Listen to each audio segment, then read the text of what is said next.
Don మీడియాకు స్వాగతం. పశ్చిమ గోదావరి జిల్లా రావిపాడులో ఉద్రిక్తత.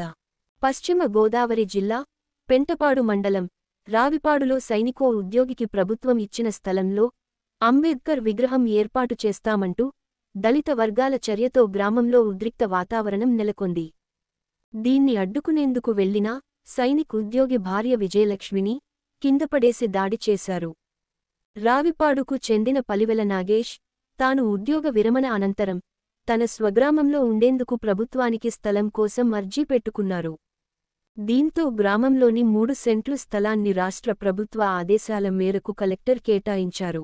దీన్ని అడ్డుకునేందుకు స్థానికంగా ఉన్న వైసీపీకి చెందిన రాజకీయ నేత ఆ స్థలంలో నిర్మాణం చేపట్టకూడదని ఎస్సీ వర్గీయులను రెచ్చగొట్టి ప్రభుత్వానికి ఫిర్యాదులు చేశారు.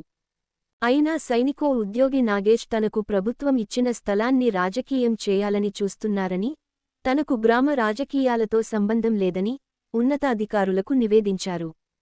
దీంతో అధికారులు నగేష్ కేటాయించిన స్థలంలో ఇల్లు నిర్మాణం చేపట్టుకోవచ్చని అనుమతులు ఇచ్చారు.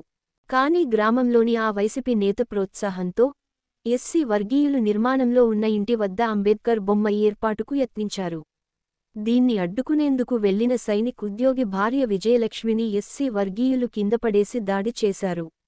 ఈ ఘటన జరిగే ప్రాంతానికి 100 మీటర్ల దూరంలోనే మరో అంబేద్కర్ విగ్రహం కమ్యూనిటీ హాల్ ఉండటం గ్రామంలో రాజకీయ కుట్టిలతకు అర్థం పడుతోంది. తమకు న్యాయం చేయాలని సైనికో ఉద్యోగి కుటుంబ సభ్యులు ఉన్నతాధికారులను వేడుకుంటున్నారు. విశ్వసనీయ వార్తల సమాహారమే మన డాన్ మీడియా. మరిన్ని వార్తల కోసం మన డాన్ మీడియా ఛానల్ను సబ్స్క్రైబ్ చేయండి. మరికొందరితో చేయించండి. ధన్యవాదములు.